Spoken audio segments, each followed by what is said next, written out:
Ladies and gentlemen, Aijazuddin needs very little introduction. I think you all know him as a man who's worn many different hats over a long and distinguished career, from a man of business, from the oil industry, from insurance and banking, the headmaster of Aijazuddin, but most treasured by, I'm sure, everyone here as the greatest art historian of Pakistan, who has done more for the art and painting and the recording of the traditional arts of this country than anyone else alive, and is an one-man sort of mega drive to power the study of art in this country. The story that he will be telling today is a story which has been remarkably little told, which is the story of the art of the Punjab. I think both in India and in Pakistan, the way that Punjabis have seized both countries and turned themselves into the badshahs of both fragments of the old India, it has disguised the degree to which there is a very poetic heart to the Punjabi soul. It's not just about throwing big weddings and public display. And the art of the Punjab, I just disappeared into the museum for the last hour and immersed myself in the wonderful miniature gallery, which Aijaz has done so much to put up, shows a very different side of the Punjabi soul and the Punjabi heart. So much of the greatest work produced in the Punjab is quite distinctive from the arts of the Mughals, who were so interested in recording history and portraiture and faces and actual events, or the world of the Rajputs, lost in epics and mythology and spirituality. There is, I think, on show in the wonderful miniatures that Aijaz has helped curate, and whose catalogue remains 30 years, 40 years, 50 years on, still the greatest resource for the collection in Lahore. There is, I think, at the heart of that, a recognizably Punjabi world, subtly different to the Rajput and the Mughal world. And extraordinary, specifically Punjabi qualities that you can see in the art, which Aijaz will be talking about.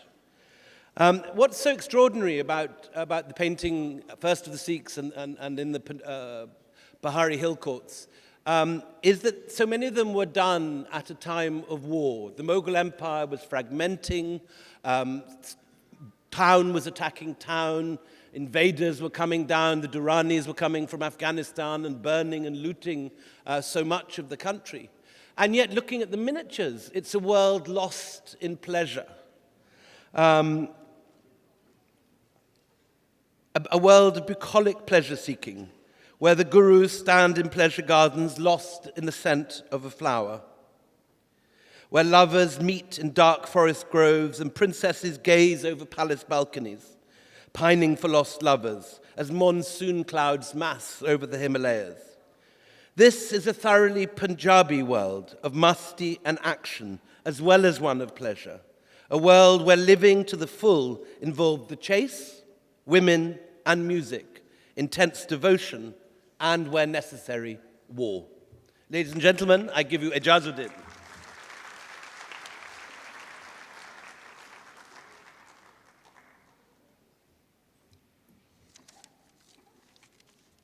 Willie, I think you...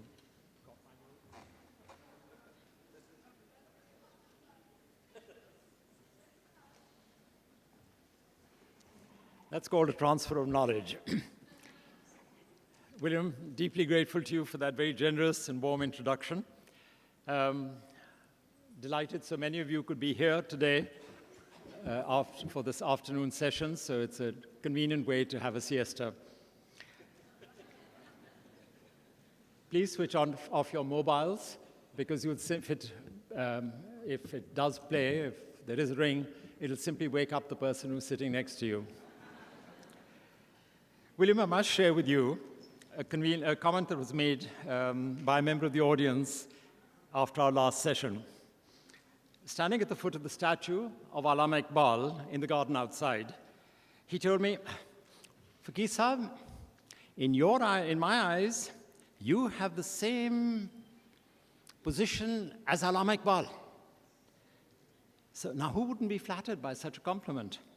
And particularly since we were standing next to the statue. So I said, why? And he replied, I could never understand Iqbal's Urdu, and I can't understand your English. So I wish, therefore, that we could have been conducting this session on the Punjab in Urdu, if only for his sake. But I'm sorry that my friend, if wherever you are, if you're in the audience today, that in deference to William, I'm afraid we would have to conduct this session in English. I recognize that presenting history by PowerPoint is as dangerous as conducting national governance through tweets.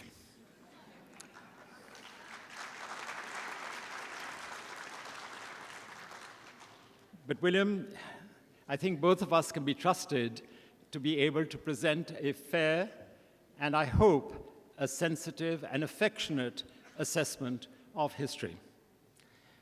We were honored this morning that we heard William talk about his book, The Anarchy. And as I mentioned when we were talking in the last session, there was a picture of our Prime Minister sitting on his way back from New York, and he was dressed like William is at the moment, and he was reading The Anarchy. And we all suspected he thought it was a book about modern Pakistan. In the next 20 minutes or so, I hope to give you what I admit is a broad brush stroke, a number of strokes of Punjab's history. The images will be inevitably selective and personal, but I can think of no other way of presenting what William and I have been tasked to do, which is to compress 550 years of Punjab's history from the birth of Guru Nanak 550 years ago to the opening of the Kartarpur Corridor in November last year. It's a challenging task, it's a daunting task, but we'll try and live up to your expectations. The period and personalities that I will be dealing with belong to a period during which the Punjab, as William has just explained, became less and less a thoroughfare for Afghan traders and Persian marauders, and gradually, more and more, a nascent political entity, independent of Farghana and Kabul in the west, and of Delhi in the east. Mine will be a story of the growth of Punjabiyat, from a local dialect in the 16th century until the establishment of a Punjabi nation-state in the 19th century. Never in 5,000 years of our history has Punjab ever been a nation-state. Never before 1809 and never afterwards. Yet, Punjabiyat lives here in Pakistan, in our Pakistan, Punjab, and in Indian Punjab. It also exists worldwide in the Punjabi diaspora that is scattered from California to Australia. So let me begin by telling those of you who don't know where the Punjab is, that it's located here. Sorry. Okay. It's located here, in the northern corner of our share of the subcontinent. And I'm not being facetious by giving you such a simple slide, because one has to be specific. How many, by the way, many of you have read Punjab, A History from Aurangzeb to Mountbatten, written by Rajmohan Gandhi? You have? All right.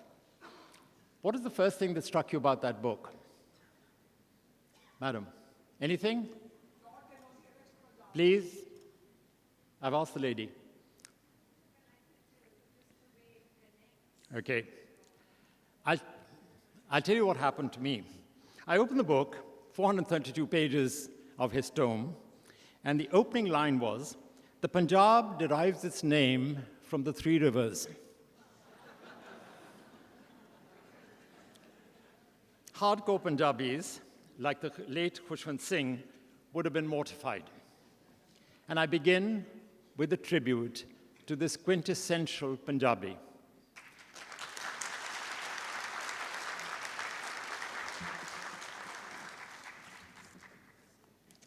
He was a man, not simply of letters, but he was a man of heart. And I was privileged over the years to know him and pay a last visit to him in 2014 on the 4th of March. I gave him a copy of my book. You can see that it's called The Resourceful Fakirs, which was on the Fakir family at the court of Maharaja Ranjit Singh. He looked at it and he said, you know, I'm 99 years old. I said, Meri umar aapko lage?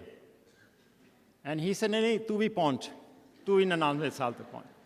And then he said, inscribe it. So I did. And he said, no, inscribe it in Urdu, because I can read Urdu, I can read Farsi, I can read Devanagari now. And then he proceeded to recite Ghalib and Iqbal.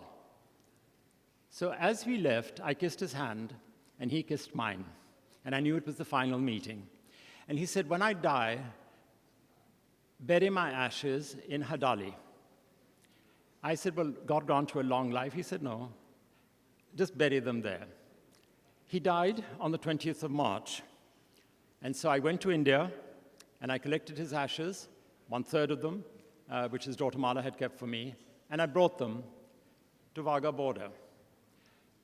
One of the peculiarities of Wagah border is that birds, flying birds, and ashes do not need visas.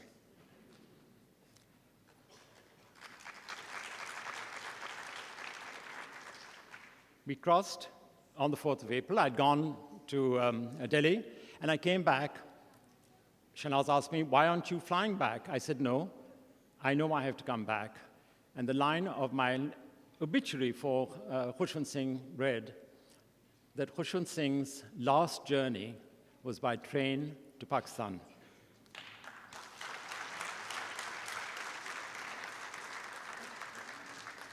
Shahnaz and I took his ashes to Hadali, and there we integrated his ashes with the cement, put them behind this marble plaque, and as you can see at the bottom, it says, Khushwant Singh, a Sikh, a scholar, and a son of Hadali. This is where my roots are, and I have nourished them with tears of nostalgia. In a sense, he was speaking for all us Punjabis. And so when I stopped in Amritsar at the Punjab University, at the Khalsa College in Punjab, in Amritsar, it was fortuitous that the ashes that I brought of Khushwant Singh, I could place beneath a portrait of Guru Nanak Ji, whose 550th birthday we celebrate now. Guru Nanak Ji was born in Nankana Sahib. And one must remember that he didn't come into the guruship early on in his life. He was like Jesus Christ, he was like Buddha, and he was like Buddha, and he was like Krishna. There were people, there were figures who led normal lives. They were married, they had children, and they came into their spiritualhood in comparatively late, considering the period at the time. So Guru Nanak was employed as an accountant. There's a difference between chartered accountants and accountants. He was employed as an accountant, and with his mentor, he then traveled to Mecca. And he performed Hajj in those days and returned and then received his ministry. He was accompanied by two people traditionally associated with him, Bala and Mardan.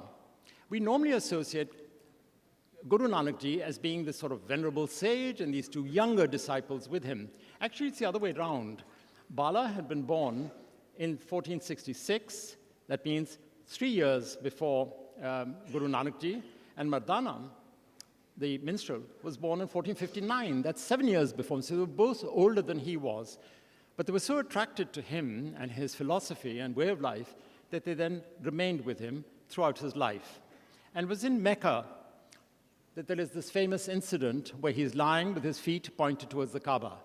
And when the Arabs remonstrate with him, he replies, "Show me where God does not exist." वही बात है ना कि शाहिद शराब पीने दे मस्जिद में बैठकर. Guru Nanak Ji represented the fusion between Islam, with which he was familiar, and Hinduism, in which he had been born. And this comes through, for example, in this iconic picture of him wearing a robe, which, when you look at the detail, contains the Arabic script from the Quran. So here is a man ostensibly breaking away from Hinduism, not close enough to Islam to become a Muslim, but yet taking inspiration from both. Guru Nanak Ji was the first of the 10 Sikh gurus. And I won't go through them, but you'll see their portraits here. And it ends with Guru Gobind Singh. As William mentioned to you, the decline of the Mughal Empire into the middle of the 18th century saw the emergence of different states. It saw the rise of what we know as the Sikh Khalsa. And in the Sikh Khalsa, that in turn gave birth to a remarkable individual. There is a similarity that has been drawn, a parallel, between Akbar, the progenitor in a sense of the Mughal Empire as we recognize it. He came to the throne at the age of 12, and Maharaja Ranjit Singh, who also at the same age becomes the head of the Syncretic missile. Both of them illiterate, but both of them canny in the choice of their advisors. With Maharaja Ranjit Singh, he was born in a modest establishment in 1780 on our side of the border. And during his reign, there was a fusion of talent, of endeavor, of colorful spectacle. And that is best personified. Sorry. This has a kind of delayed reaction. Whoop, whoop, whoop, whoop.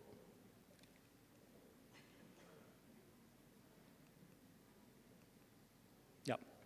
In this spectacular painting by Hugo Schrift, in which more than 100 personalities are shown on the same canvas. But what is interesting about these is that, sorry, can you see the pointer or not? No?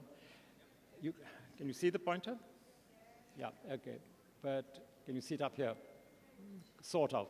Anyway, the point is you have Maharaja Ranjit Singh up there in the central balcony, and sitting beside him is his son, Khadak Singh. On the left, his left, is his grandson, later Maharaja Naunihal Singh, who is looking up at Udham Singh, who was the son of Gulab Singh.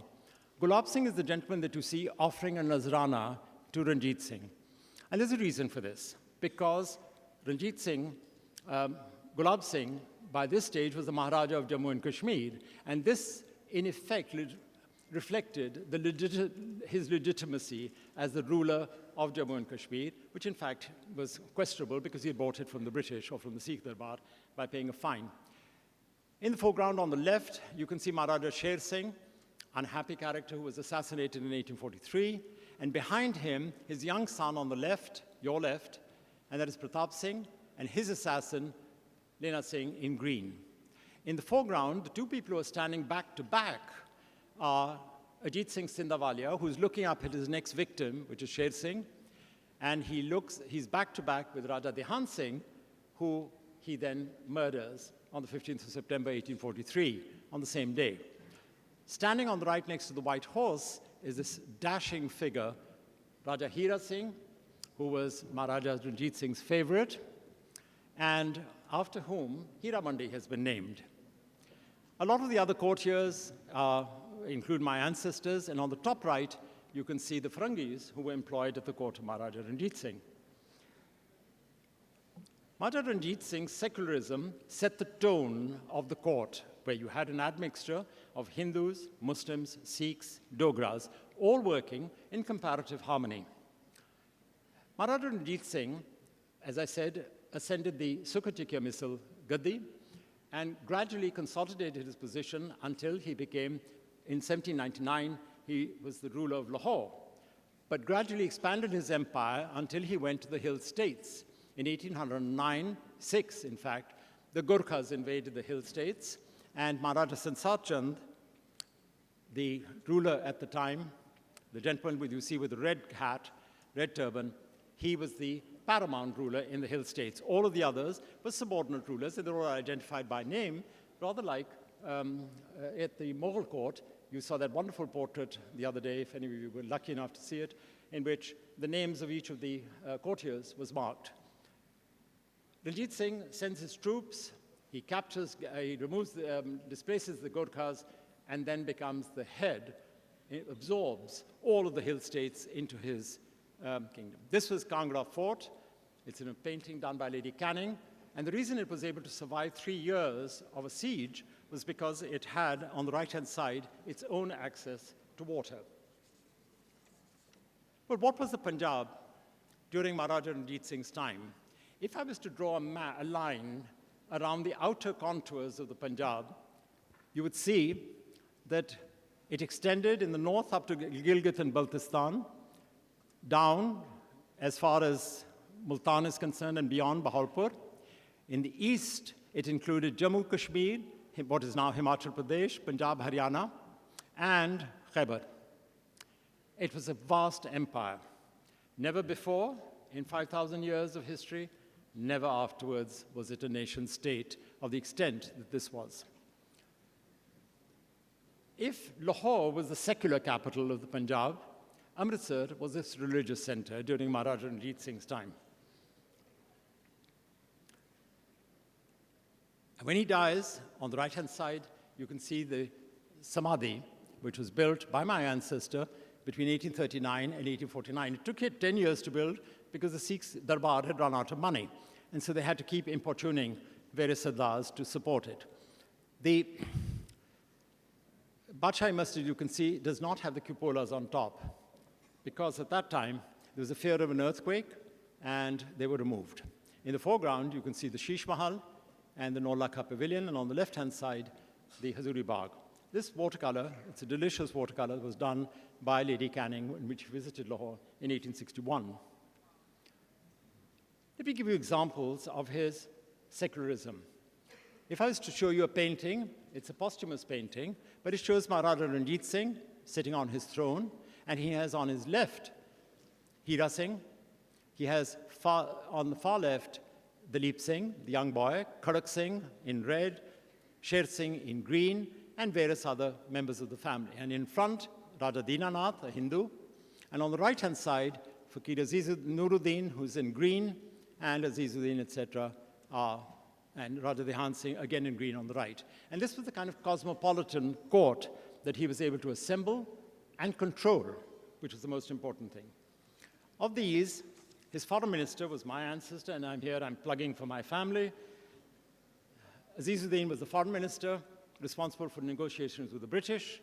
Imamuddin was the keeper of the Govindgarh fort in Amritsar, where the royal Tosha Khana was kept, including the Kohinoor, and Nuruddin, who was the governor of Lahore and responsible for the administration of Lahore.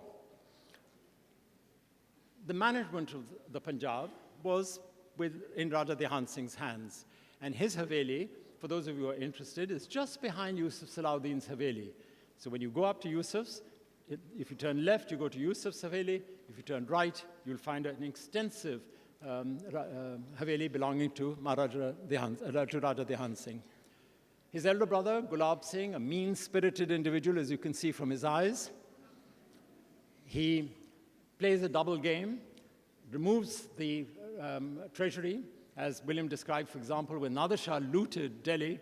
He did the same thing years later, where he cleans out the Tosha Khana in the fort and takes it with him to Jammu, he was the Raja of Jammu, and then uses that money to pay an indemnity of 75 lakhs of rupees to the British government on behalf of the Sikhs, and is given Kashmir in compensation. The receipt for that is, by the way, still available, and you can see it in the Punjab archives. By 1831, Maharaja Ranjit Singh demands and receives equivalence. And here we have Lord Bentinck arriving to meet Ranjit Singh, but as an equal. It's no longer a question of him being simply a Raja. He's acknowledged as the Maharaja of all of the Punjab. And it is at this particular meeting that Bentinck takes with him an artist, Jeevan Ram, who hides underneath the sofa so that he can do this drawing of Maharaja Ranjit Singh, because Maharaja Ranjit Singh, having only one eye, was rather sensitive about being portrayed. A lady who had no such inhibitions was Emily Eden, the sister of Lord Auckland, the Governor General. And she sits on Maharaja Ranjit Singh's blind side and does this wonderful portrait, which has now become iconic, of Maharaja Ranjit Singh reviewing his troops in what I suspect was Shalimar Gardens. One of the other portraits, and a person to whom one should acknowledge as far as portraiture is concerned, is Hari Singh Nalwa, who was a very famous Sikh general and who dies in Peshawar in December 1838. That proves, in a sense, a death knell for Maharaja Ranjit Singh. He begins to feel a premonition of the passing of time and impending death. Another person who dies at about the same time is the Frenchman, his French general, Francois Allard. Francois Allard had worked very faithfully. He was a fugitive from the Napoleonic Wars, comes to the Punjab, and then seeks employment and gets employment with Maharaja Ranjit Singh. He marries a local lady, Kashmiri woman, Banudai, whom he then sends off to France, to Saint-Tropez, where she lives with the children, and he meanwhile dies, and his body is brought back to Lahore and buried by Fakir Nuruddin. The place where he's buried is visible behind in Kartarpur House. You know where the Jain Mandir used to be before Shahbaz Sharif destroyed it? It's just behind that. And this is called Kudi Bagh because he was buried there with a young child who had been, Charlotte, who had died some years earlier.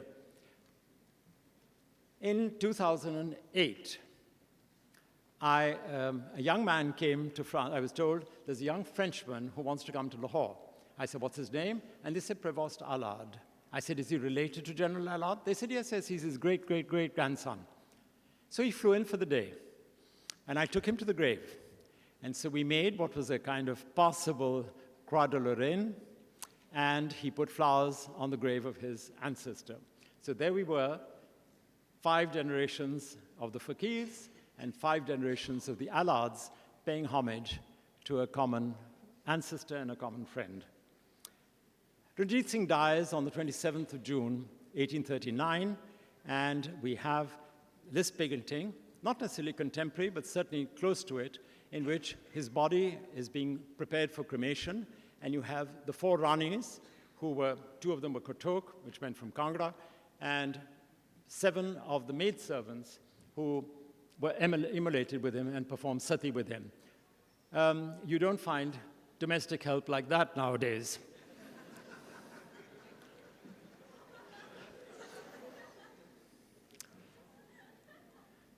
The Samadhi, which marks the spot where Maharaja Ranjit Singh was cremated, this is a very early photograph, and you can see that it is where Rab Nishtar is buried, and this is the view from the Hazuri Bagh, and it shows Maharaja Ranjit Singh's Samadhi, and on the left, the Samadhis of Maharaja Khadak Singh and Naunihal Singh, both of whom died on the same day in November 1840.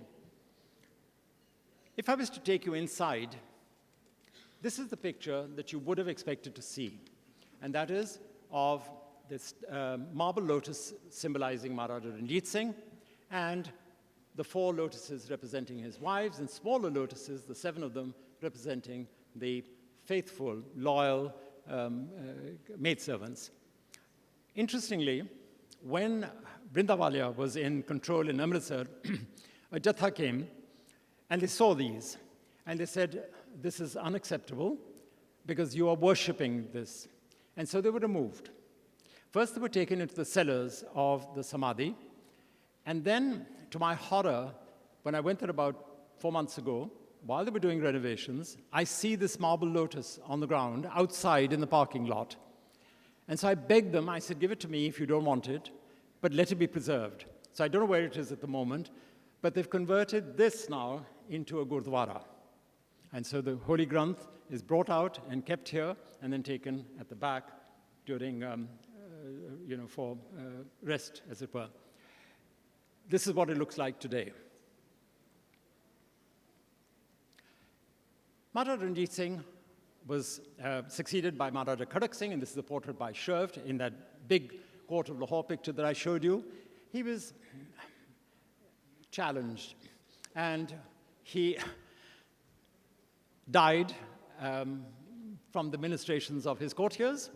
And this is his son, dynamic, hopelessly anti-British, wanted to take on the British, cross the Sutlej, attack them, and he dies in 1840. And this is a picture of him done in 1837 as a young man by Vine. Their successor was this wonderfully romantic-looking Sher Singh. And you can see it's almost as if he's taken out all the jewels from the Toshakhana and had a bath in them. But what is interesting in this is that you have the Kohinoor is this on his right shoulder, on his right forearm, and on the left, you've got the various emeralds, and around him, his neck, emeralds, which are now in the Royal Collection at Sandringham.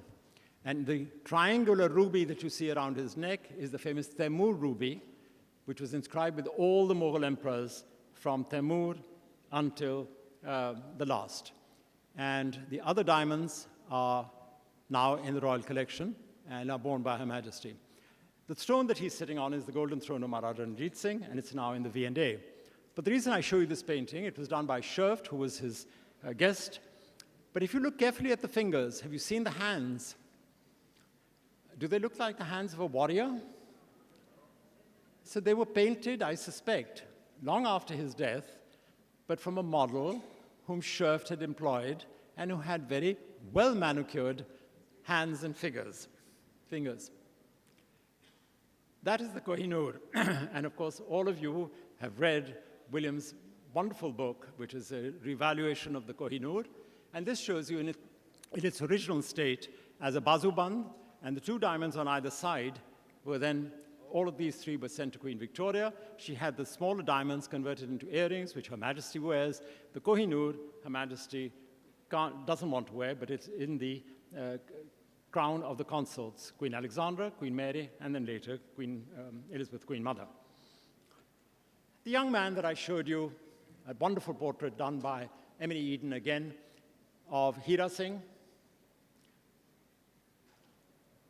And this portrait, which was done by George Richmond, of a dynamic, feisty lady called Rani Jinda. She was the mother of Dalip Singh, the last ruler, and this was done when she was taken to London in 1861, and she posed for George Richmond, who was the leading portrait painter of his time.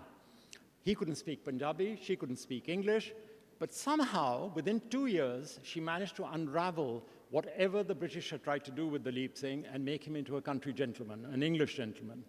And she made him begin to, she convinced him that he was entitled to the Punjab, which was larger than the United Kingdom. And this was something Queen Victoria acknowledged. And so then he began making claims, and unfortunately, he was then removed from Suez when he tried to come back to India and died a very disappointed death in Paris. This is the drawing for that particular sketch.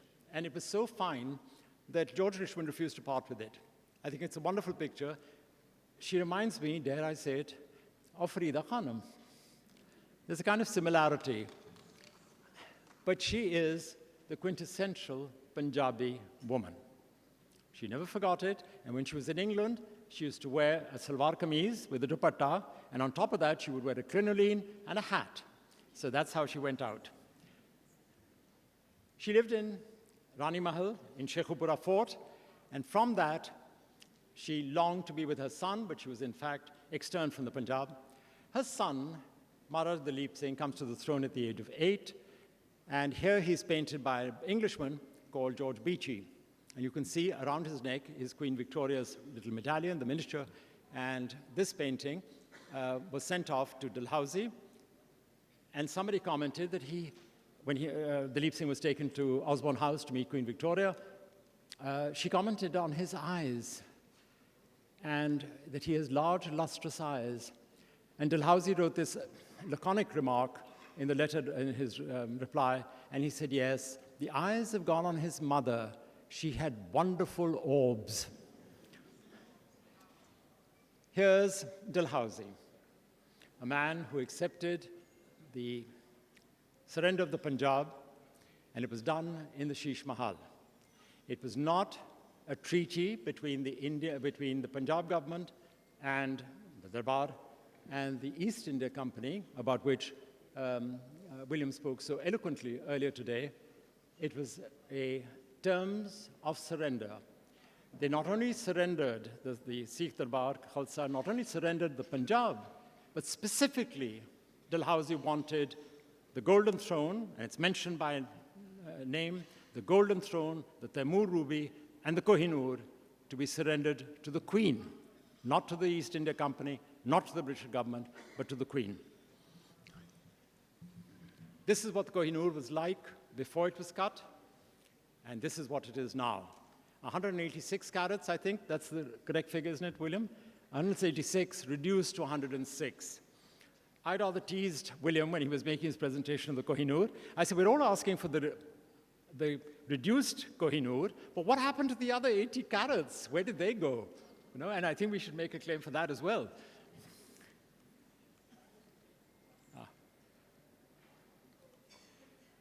Well, let me come back. In 1839, the collapse of the Sikh Empire. 1957, his granddaughter comes to Lahore. Princess Bamba Sutherland lives in Model Town and dies here. And there's this wonderful story of her trying to come in on the bus from Model Town to Lahore, to the interior of Lahore, and she can't find a seat on the bus. So when she's refused admission, she takes her umbrella and she shakes it at the conductor and driver and says that whereas the whole of the Punjab could have been mine, I can't even find a seat on the bus. She's buried, by the way, in the Christian graveyard. In 1947, Punjab was truncated. 2/3 with us, 1/3 with India. November 1966, Mrs. Gandhi further tricates Punjab, and you find that she creates Haryana in the south, she creates Himachal Pradesh, which is the former hill states, Jammu and Kashmir, independent now under Article 370 as a part of the Indian Union, and Punjab is that shriveled blue mass that you see.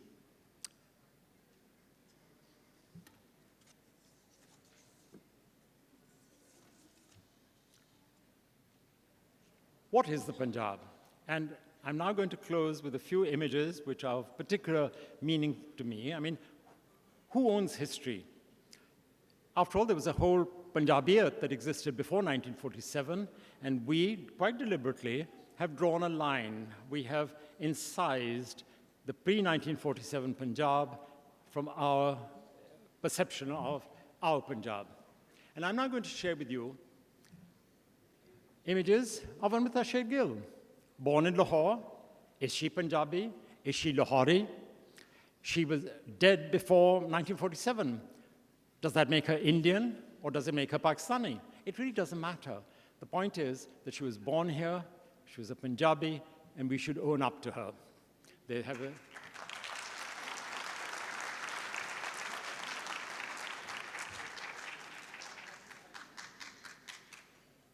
series of self-portraits, and these are now in the National Gallery.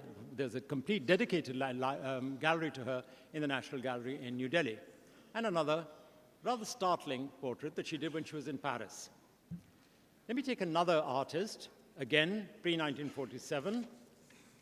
Here's another one of Amrita Sher Gill's, which is one of my particular favorites. You'll forgive me if I spend a couple of seconds just in homage of this particular painting. It is superb, absolutely superb, by any standards. Another artist who we have ceased to acknowledge was Sobha Singh. He was a man who used to paint a series of historical figures, etc., but then he began to move after his kind of awareness of his Sikh origins, and he began doing iconic pictures of Guru Gobind Singh, the final militant guru, and of course, the benign Guru Nanak. And this perhaps is the most opportune time to commemorate Guru Nanak's 550th birth anniversary. And let's take you to Kartarpur. This is what Kartarpur looked like in 1861 when it was visited by Lady Canning. The reason it had significance was that this is where, for 13 years, Guru Nanak lived, he preached, and he tilled the land around the place that had been donated to him. And over the years, in this particular building, the first known copy of the Guru Granth was kept and brought out periodically. So Lady Canning, with her husband, goes to this and is taken into the interior, and she sees the Guru Granth for herself. She does this portrait in 1861. The Ravi was on the far side, that means on the eastern side. And when there was an inundation, they found there was a danger of this particular building collapsing. And so the family transferred it and went to what is now the Indian side of the Ravi, and they set up another Kartarpur there. So we have the old Kartarpur, they have the new Kartarpur. And it is really the linking of these two that is the origin of the Kartarpur corridor. It's not the bromance between the Prime Minister and an Indian cricketer. It goes much earlier, because at one point, because the Indians, it was so close to the border, the Indians asked for a transfer of property. And so they've appealed to every government, particularly Mrs. Gandhi, and they said, could you give some land from Sindh to Pakistan, and from Rajasthan, and we will take this. Mrs. Gandhi rejected it, because she said, if I do that, they'll ask for Jammu and Kashmir next. That is the distance. It's a 2-kilometer corridor. As a result of the decision taken by the government, this area was developed. There's no embarrassment in my telling you that this area covers about 840 acres now, an area which is larger than the Golden Temple at Amritsar, and it cost 160 billion rupees to complete. That money was spent in 1 year.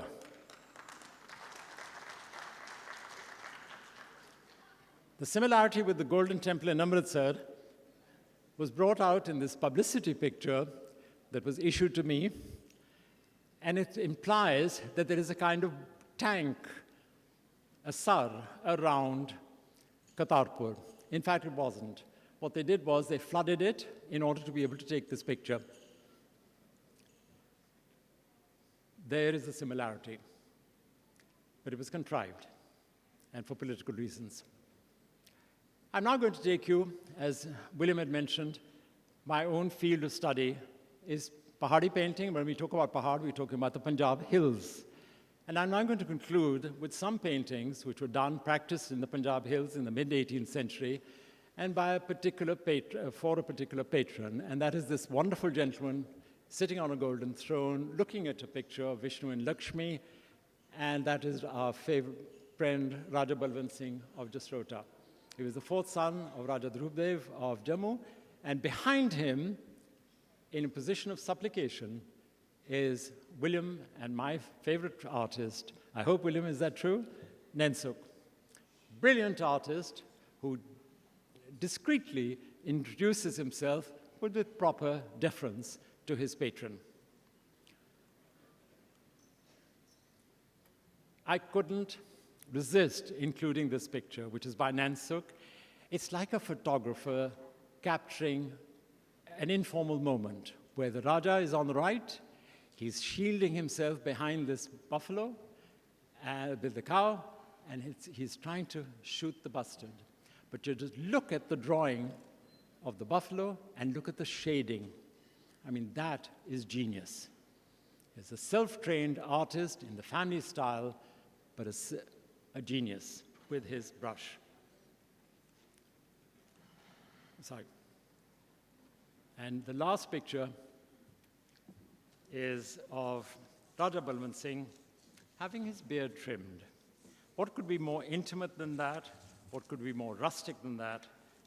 And what could be more appealing and symbolic of what I believe is the true nature of the Punjabi spirit, and that is a man standing, photographing a small incident early in the morning while Raja Balwant Singh is having his beard trimmed. Let me end with a personal anecdote. In 2000, and I think it was 16, at Wagah border, I was, because I'm the Honorary Consul for UK, I was deputed to meet the blind Home Secretary, David Blunkett. Here you see him with the High Commissioner, Mark Lyle Grant, whose ancestor was Lalpur, after whom Lalpur was named.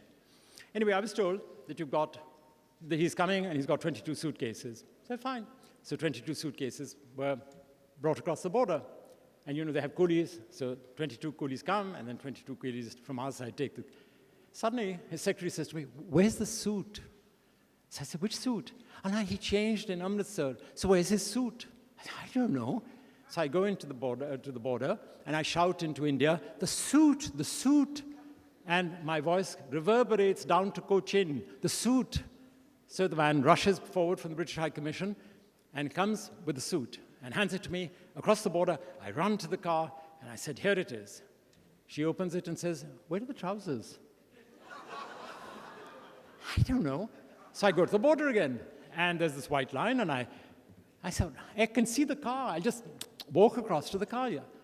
So as I stepped, he pulled out his gun, and he said, "I'll shoot you dead if you cross." I said, "I'm not dying for a pair of trousers." So I shouted again. They brought the trousers. David Blunkett, who is blind, was sitting in the car. So he lowers the window and he said, "Ijaz, is everything all right? I sense a delay." I said, "Home Secretary, everything's under control. But if you want a replay of the trauma of the partition of the Punjab in 1947, we have just undergone it. Trousers on one side of the border and jacket on the other."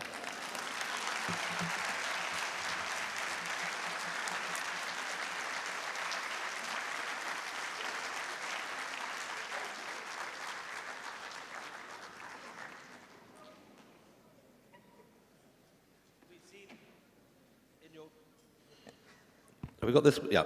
We've seen in your wonderful talk so many wonderful images of Punjabi art.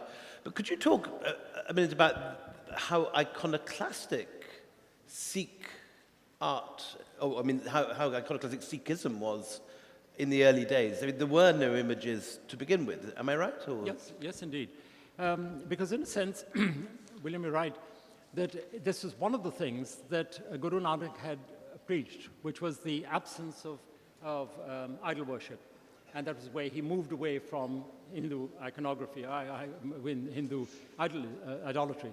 And that brought him closer to Islam. But over the years, there was a kind of revival, and they began to feel the need to have not just simply the Guru Granth, because the last Guru is in fact the Guru Granth. Right. And they do not believe that there'll be another Kalki in the case of the Hindus, of an avatar coming in, or as we do about Imam Mehdi.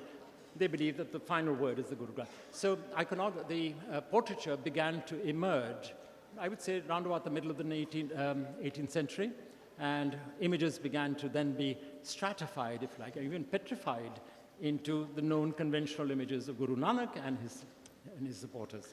If we both do our obeisance to Nain Sukh, but if you had to take one other Punjabi painter, who would you take on your desert island as the epitome of Punjabi art? Of Punjabi art?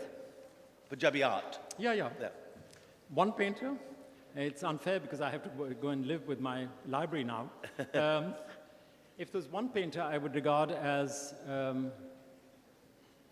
I'd say Allah Bakhsh.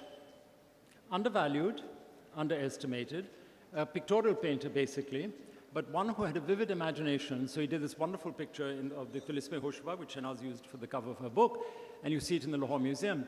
But the sheer variety of paintings, how can I put it, the empathy that he expresses through his paintings of the Punjabi landscape, the Punjabi scenery, the Punjabi people, Yeah. I think that was unique, and I can't think of anybody who could match And where it. are the best collections? And the Guimet has got some. Well, they're in the Lahore Museum, Yeah, some of them are, but they were scattered into various collections, including in India, because he was a very popular painter before 1947. Fantastic. We must open it up to you guys, please. No, I know this gentleman. Don't worry, I'll speak to you afterwards. Okay, don't worry. Thank you. This gentleman Please. here.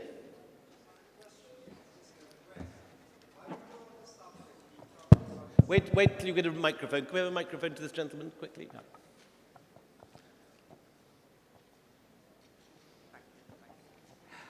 Thank you.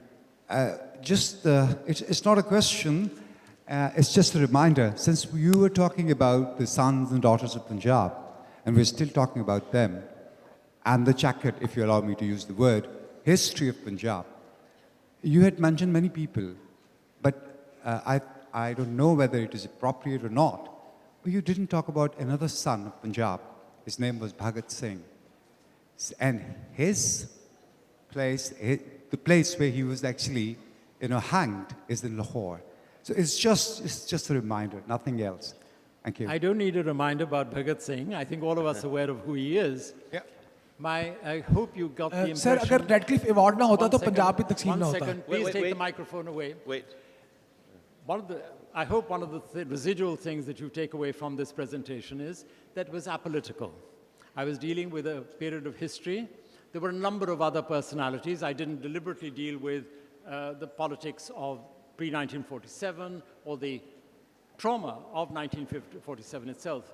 But I think it's important for us to be able to stand outside history and to be able to view it, not necessarily with rose-tinted glasses, but with a sense of maturity. And I think we're old enough now, after 70 years, to treat our history with maturity.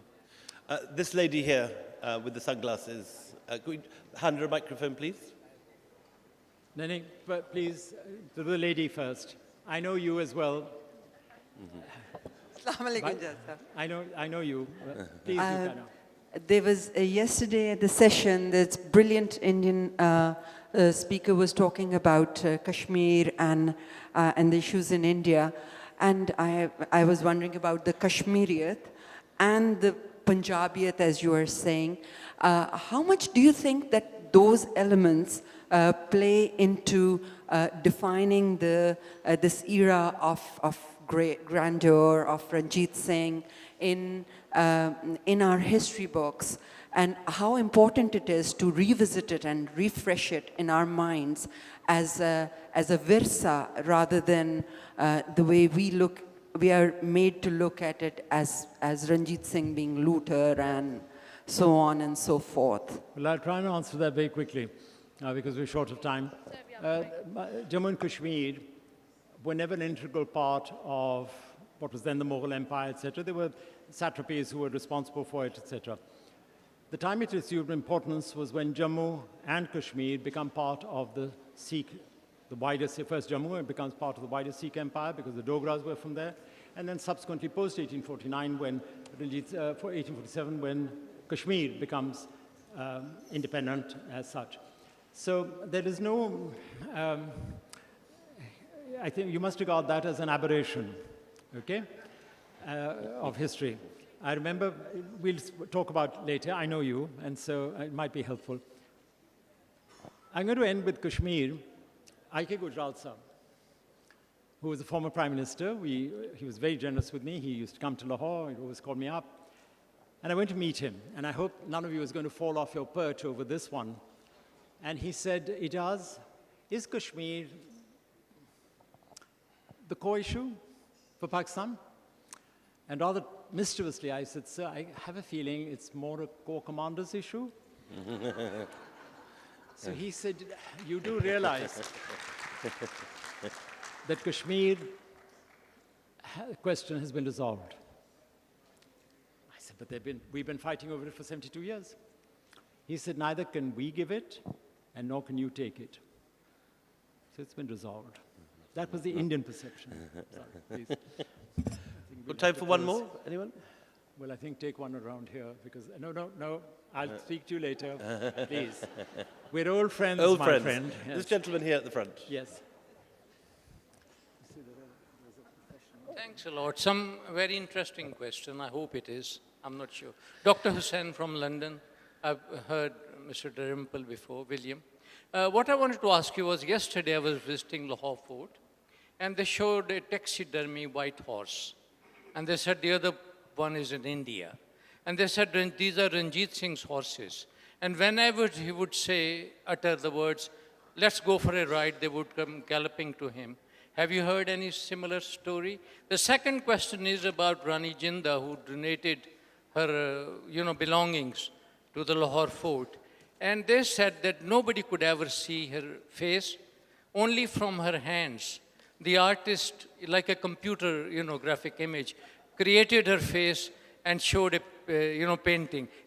Are these two things true or not? All right, well, let me answer the first one. The horse was not, there were no taxidermists in those days, so the horse was not preserved. When the horse died, it was buried, and that was it.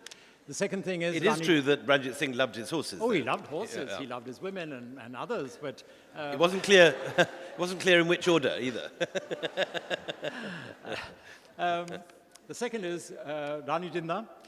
When she was externed and taken to Fort Chinnar, she is in captivity, and then she escapes, right?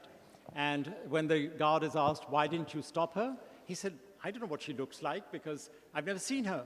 A maidservant came in, and a maidservant went out. What he didn't realize was it was Maharani Jinda who had switched clothes and went out as such. As far as her hands are concerned, that particular, the image that you see, this marble image of her hands, was commissioned by her son after her death. And it was in the tradition of what Queen Victoria did, where she had the hands and feet of her children at all ages carved, and she also had a statue made of Prince Albert when he was on his deathbed, and she had herself sculpted at the same time so that there should be no disparity between the ages when she died in the Sin Frog Walk. Good. Ladies and gentlemen, a big round of applause, please, for Aijazuddin.